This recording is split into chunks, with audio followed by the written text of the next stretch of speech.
So, hello everyone, welcome back, and yeah, hope you enjoyed the last video we put out, and this is a new one obviously. Yeah, just come back from feeding, cleaning out and feeding the chickens and the turkeys and the guinea fowl. A job that Andrea normally does every morning. Yeah, really early. She gets up about 7 and does that. I'm a bit later because that's the way it is. And yeah, bit of a surprise for you this week. Look who's back! Ta-da! Proper cup of tea. So Andy's been back for what, a couple of days now? Well, no, this is my second morning. Second morning, okay. And how you feeling? Shed loads better.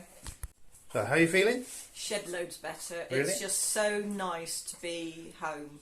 You know, it's even though they were so good in the hospital, there's nothing better than being back with your little hubby. Well, little is maybe a bit of an overstatement. So you got your crutches? Yeah, crutches, a variety of drugs. Loads of drugs. Yeah. Something I find, can you just open that one? Something we find fascinating because in the UK you don't get things like this. But she has a box, lots of boxes of syringes with very sharp needles, etc. to inject yourself in the belly once a day. Yeah. Once a day with those, yeah, doing it yourself. I mean, unheard of in the UK, but there you go.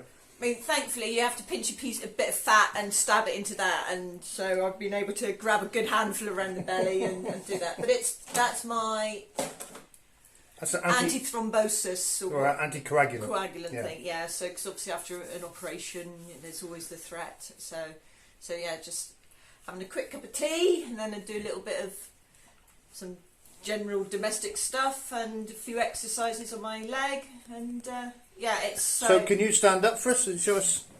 Can I stand up? I was like, come on then, dear. So I can even get up without a crutch as well. So there we go, and voila. So walk this way, yeah. What this way? So any pain at all? There's obviously, I mean, I've had a piece cut. I mean, there's, I can try to feel it now. I've got a dressing here. That, just the area around is a little tender, but it's a bit like if you walk into a corner of a table, you know, you go, so that there. But the actual hip, my God, I'm just like, I could never do this before, you know, without it. Big. Yeah. And when I spoke to my dad, he was saying you could see straight away, like the pain has just gone from the face, because when you, and I think I'll hand, well, everything to anybody who has a debilitating pain, constant. Yeah. Yeah. I think we were really lucky to get you in so quick. You're dancing now. Well, socks and sandals, yeah. It's the socks and sandals, which is obviously the thing here in Portugal. Yeah, a look pioneered by Theo, I think. Yes, and a staffy in the way. But got to get me dancing legs on for the festivals that are coming up soon, especially in our local village, the chores. Yeah, but that's a while away, September. So by September, look out. So, what do you think of the Portuguese health service? Fabulous. Yeah. I mean, again, the 24/7 dogs in the no 24/7 pain. It's just something that you can't concentrate or think of everything. Plus, we've also had the COVID, so my interaction and trying to get on with the Portuguese language has been really. I was going fairly well, and then it just went downhill. Yeah. Completely. But Google Translate, as we all know, is always a bit hit and miss, but between that and the Portuguese I do know, and just generally there's, you know, a lot do have a little understanding of English as well, especially in the medical thing, because I think it is quite a universal. Yes, a universal sort of thing. But oh my God, I could not ask for they were so attentive. You know, anything wasn't too much trouble, and bless them as well that because I was sick, it's like, but you've got to eat. And I was like, oh, God. So why were you sick? You had I had quite a reaction to the anaesthetic, which, having never had anaesthetic, I wouldn't have known about. So whether it's just a different type of anaesthetic or something, and I'll retract on that, because in 1970 something or other, I had 4 teeth extracted under the UK school dental scheme. So whether it was actual anaesthetic or whether they just don't know. But that's the only ever time I've been unconscious and had something done. Yeah. So I think, I'd hope, things have progressed in the last few years. But yeah, that's the only. I mean, this is the only time I've ever been overnight stay in hospital. Yeah. So for somebody knocking on 50-old. Well, no, I am 52. 52. Not yet. I'm not 53 yet. I've done pretty well. But yeah, they were absolutely fabulous. Cool. Okay, everyone. Something I forgot to show you. These most of the French beans in now. Lots of our own manure in the bottom, or compost, I should say. But more like manure and mix. Lots of nitrogen. Pretty good for everything else. So that's the French beans in. I notice there's a mound all the way around, and they're in ditches, so it makes it easier for watering.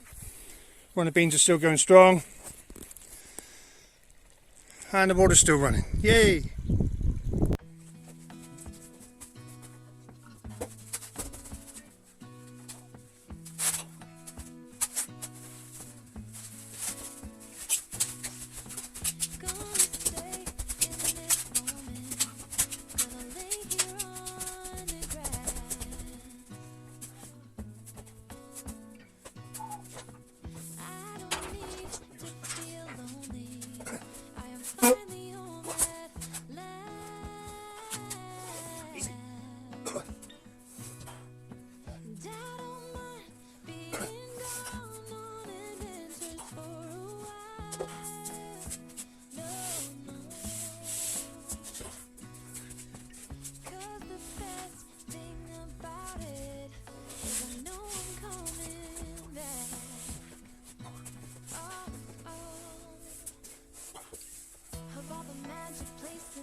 Okay, that's got 2 of them up. Fairly easy, a lot easier than what I thought.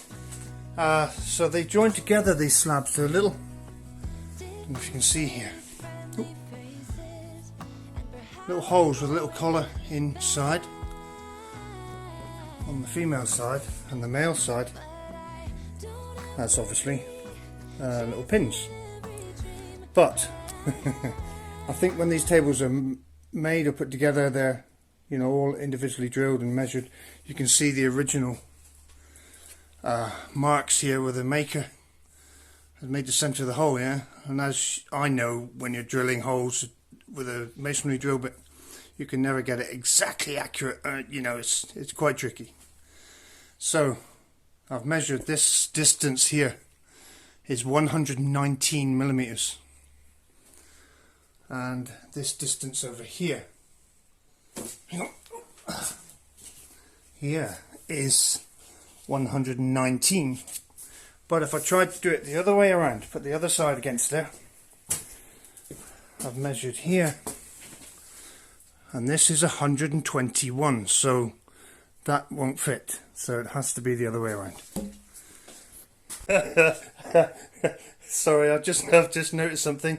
So this end is male, the slab I put on there, the ends, the pins, got pins, male pins, So this slab, the centre slab, has male pins on one side and female on the other, so it can only go on one way.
So that's it, everyone, the slate bed on.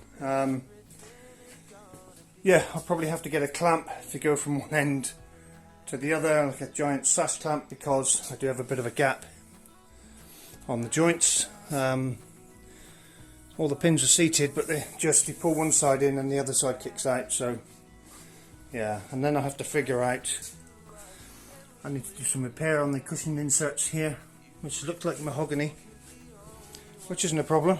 There's another one here. You can see where they've stapled the cloth. And this piece of timber underneath here. It's the only piece that's on, but it looks like there's provision with these holes. Here. So on and so forth. For a piece of timber to be clamped up underneath here. All the way. I don't exactly know what that does. Maybe it keeps the slates together. I have no idea, but oh, queen. Yeah, so onward and upward. Yeah, some of these repairs to do. Take all these staples out, and yeah, find out. You see these. This is what the side cushions actually bolt to the slate. You can see the thread inside there, so that's going to be fun. I'll have to clean all these out, or see if they still are threaded, or whether I have to resin anchor them back in. I have no idea. There we go. Cool. Here we go, look. I've just figured out what the strip of wood is screwed down. This is screwed down through here. I've just figured out what it's for. It's got staples in it.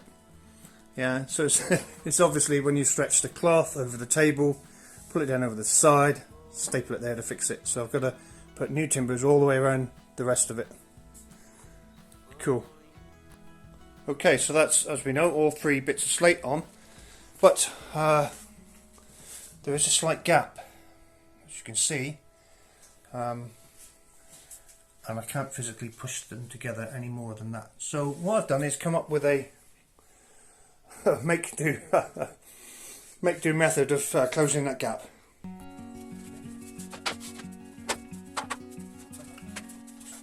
Days without water along some soap road. We cross over borders, get where we are, and it's all for you. It's all for you. It's all for you. It's all for you. So, as you can see, no more gap. There's a slight gap, but I mean, it won't go any tighter than what it is. And same here. So I just need to put a bit of filler in there, and then sand the whole surface off, But before I do that, my little job for the rest of the day. See these screws?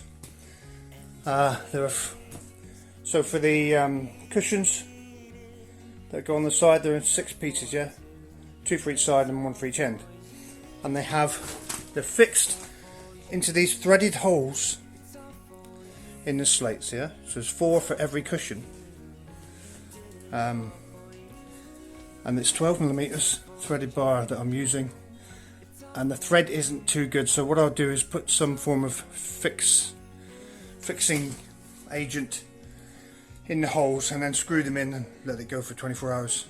But in the meantime, I've got to order a cloth. Now I think we're going to go for a red cloth,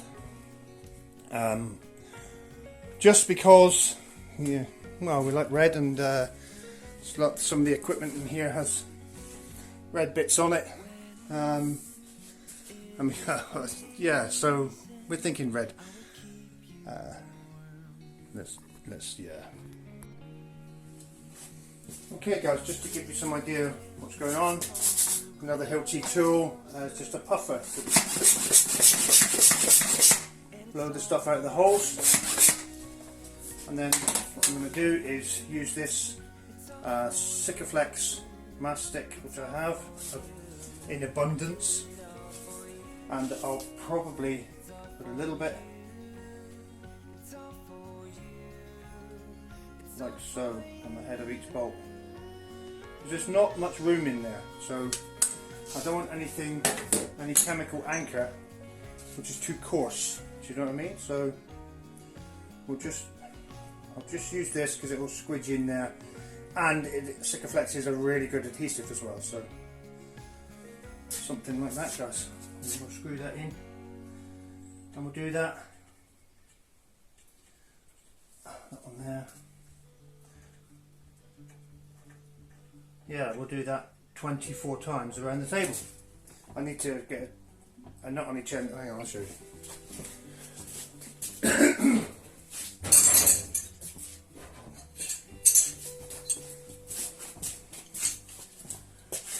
So screw these in, put a nut on. I've just cut these off actually, so that's fine. And another nut.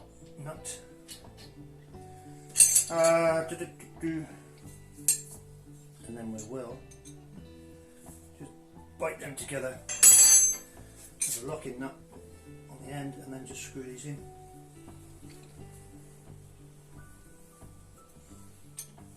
Don't want to be too.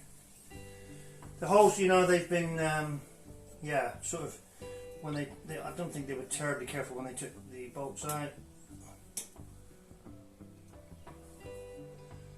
And just there.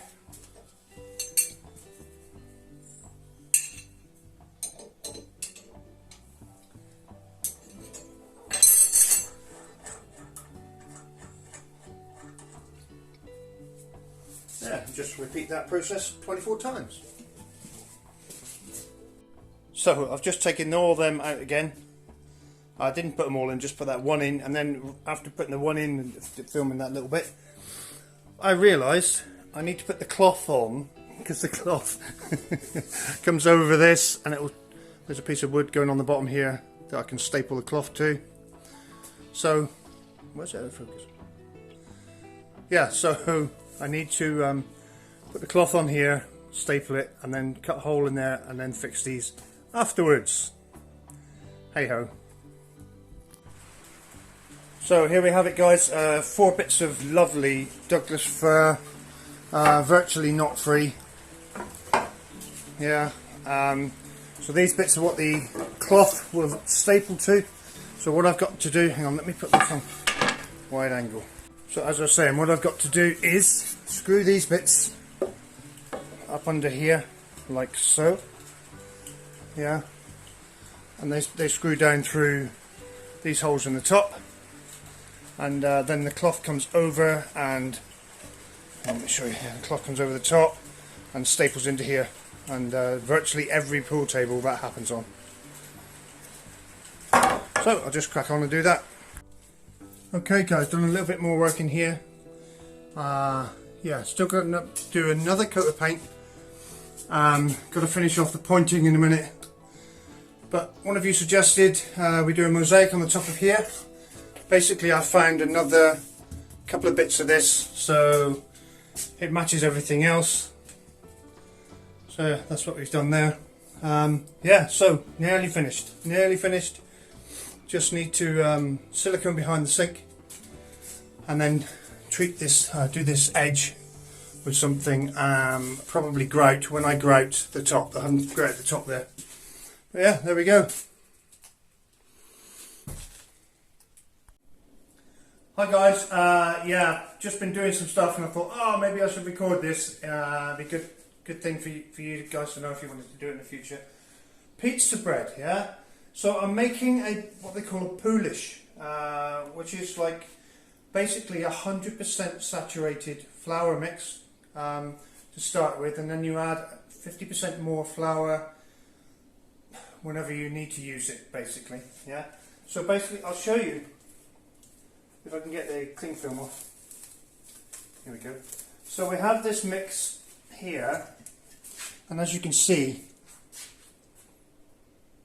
it's really a runny mix, yeah? And it's almost like a batter, isn't it? It's like a batter mix, yeah? So this is 1 kilo of flour and 1 litre of water, yeah?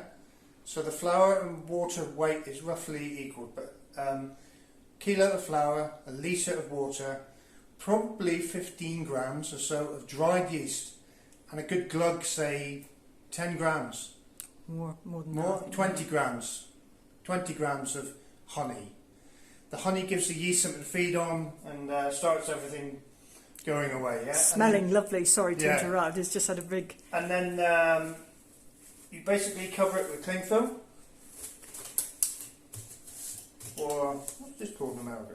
shrink wrap, is it? Shrink wrap, yeah. Anyway. One day I will make some beeswax wraps. So basically cover it with cling film and then leave that at room temperature for an hour. That gets the yeast working, etc. And then after an hour you should get some nice smell and a few bubbles with it, which we've got already. Because I used warm water, not cold water, yeah. So again, it starts the yeast going. And then I'll pop that in the fridge until Saturday. So what we know, Thursday. Mm-hmm. So it'll be all day tomorrow until Saturday morning. Then I'll take it out of the fridge, and then I'll mix 500 grams of T65 flour with it. Yeah, T65, which is the strong flour, Yeah, strong strong. white flour. Yeah. And the honey we used was actually our own honey. This is it on the comb, and we just basically Get the dribbles out the bottom. yeah. So yeah, and But we have a couple of tubs of... yeah, Red- we got yeah. lots of honey, but Yeah. yeah, just to show you. So we used our own honey, and it's just to start. That starts the yeast working, basically. Yeah. So now I'm going to pop this in the fridge, and then Saturday morning I'll take it out of the fridge, add another 500 grams of flour with it, with about 15, maybe 20 grams of salt in that flour. So the reason you don't put salt in this now, because the salt kills the yeast, yeah. But when most of the fermenting is done in the fridge, then you add the salt the next day, make it into balls, mix it up for 5-10 minutes, make it into pizza balls for 250 grams a piece, and then they will, during the course of the day, so if we get, I'll do that in the morning, we'll have the pizzas in the evening. During the course of the day they'll swell up, and then we can make the pizza bases, and and they'll be good. So I'll show you the finished result Saturday night. I'll film a little bit of the actual finished pizzas. We've seen a few before, but that's it. Simple stuff. Keep it simple, keep it tasty. And it's the actual base is really light. It's so aerated. You don't get with this dough. You don't get like you do with pizzas, immediately full. No, it's... And then you're hungry an hour later. That doesn't happen. You're hungry all the I'm always time. hungry. But yeah, there you go.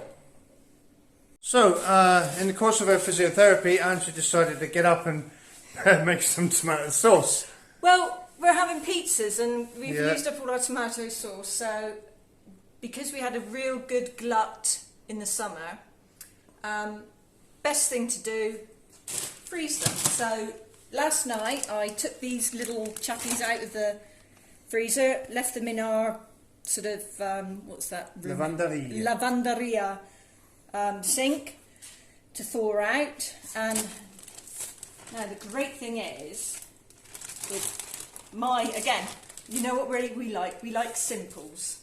Look, I'm going to have to, my bag's starting to not seal properly anymore, but I'll get rid of excess juice.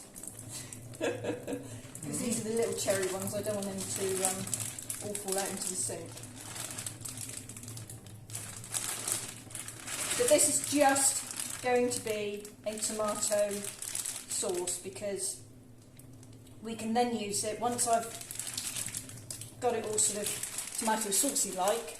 We can then use it for any base for anything, so it can go in a bolognese. Ragu, anything. It can. Well, that's it. Anything. Chilies. For a nice variety of tomatoes, because I grow anything. So those ones in there, I think are all.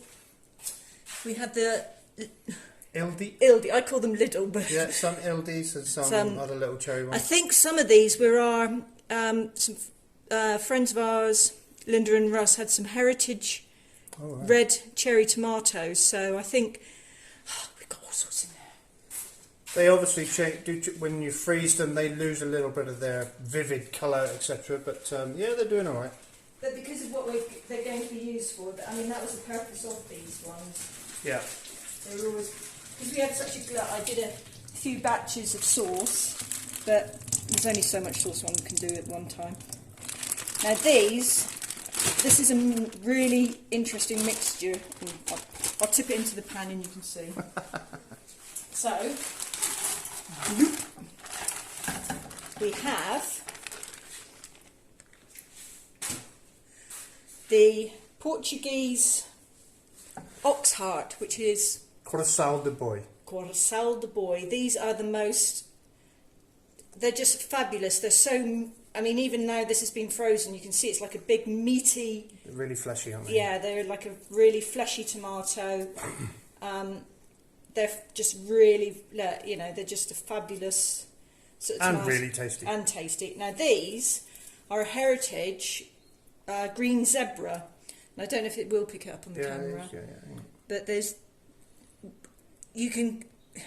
fully ripe when they're green, yeah? Well, they have a slight orangey, it's almost like they have a little bit of a suntan on them, and they just give a little bit when they're really ripe, and these are really sweet as well. But there's a bit of ice there.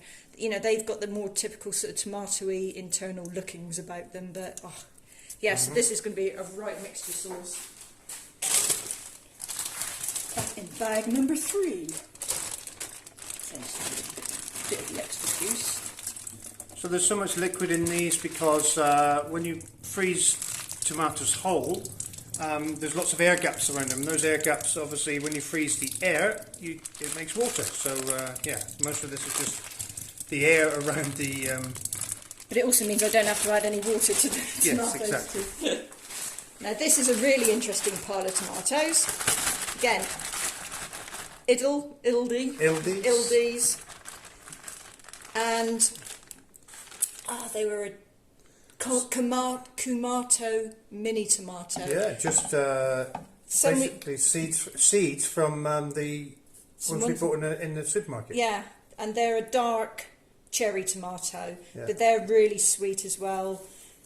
Like I said, so this is going to. I'm quite looking forward to seeing what this turns out like. So it's just a generic tomato sauce. No, I'm not going to add onions or any herbs at all, because that can all be something, because I'll be jarring it up.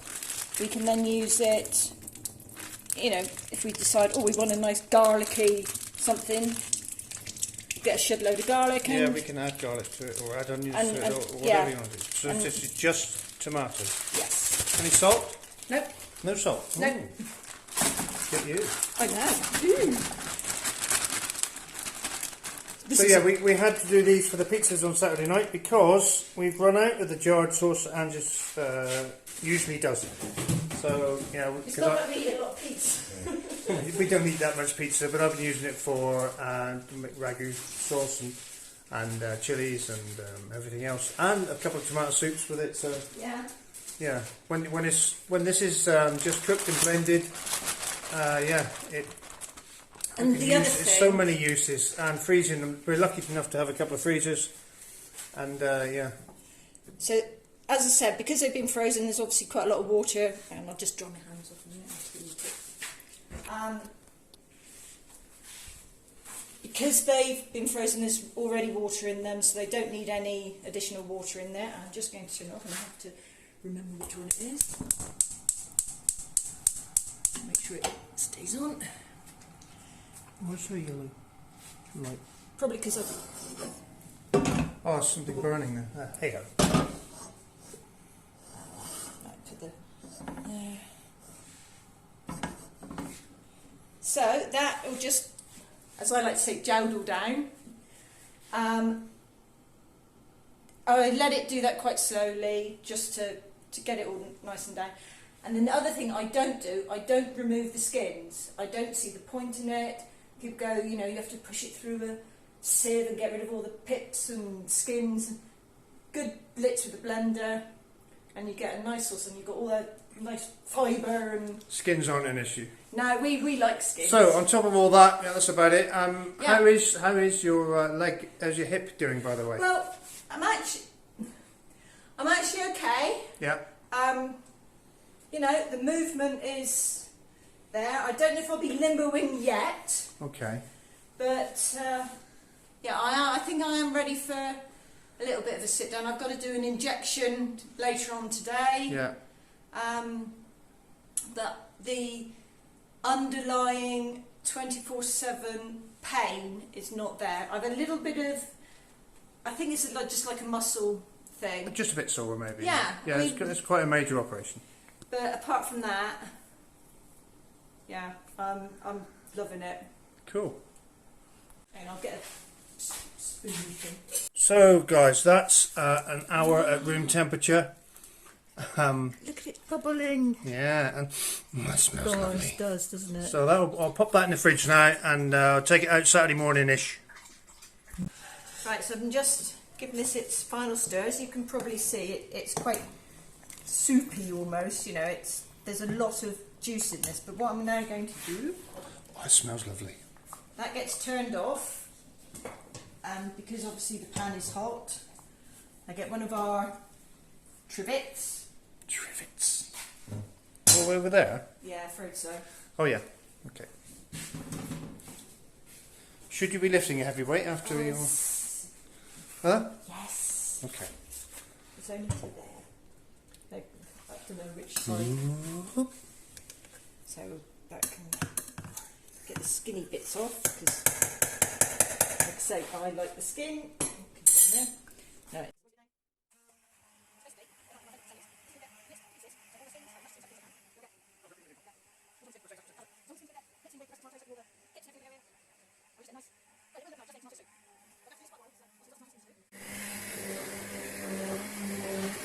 Right, let's see how blitz this is. How does it look to you? Like frothy soup. Right, so I shall just get our spoon. And, well, like I say there, it looks to me that majority, well, there's a few little, but nothing drastic. So that will now go back on the hob, but on our small, because we're very lucky we have lots of rings, so I shall put it on this front ring here, really low heat, and get it to reduce down. So that's the next stage. So I can never remember which. There we go. So turn that right on the lowest one, and that can just sit there. And reduce down. I don't want it like because you can reduce it right down to make like a paste, but I obviously don't want to make a paste. But again, if it's something that you can do, so if it gets reduced down to paste, you can then rehydrate it if you want it a bit more saucy. Depends on how much storage room you have. Yeah. Yeah, I mean, thankfully we have quite a bit of I room mean, here. you could keep going and make a powder out of it. But Oh yeah. I mean, that is actually something I might be quite experimental with, because like I say, in the greenhouse we saw some of the got some more tomatoes going, and it's just great. It's just experimenting with what we can grow and seeing what we can do with it. So this is the next stage. At the moment, all I will do with this then, once it's reduced down, I'll just put it in some jars, and we'll probably use, probably 2 or 3 jars. I don't know how many this will make. Again, you know from previous things, I bit pants at actual measurements for me. But I'll jar it up, and if we've got, say, 4 jars, we may well use all 4 jars on Saturday night. So I won't then go through what would be known as like the canning or the canning process. You sterilise it. Yeah, it sterilises it. Yeah, so then it's shelf stable, because that way then, it'll keep for forever. Well, within reason, but stuff doesn't last too long around here.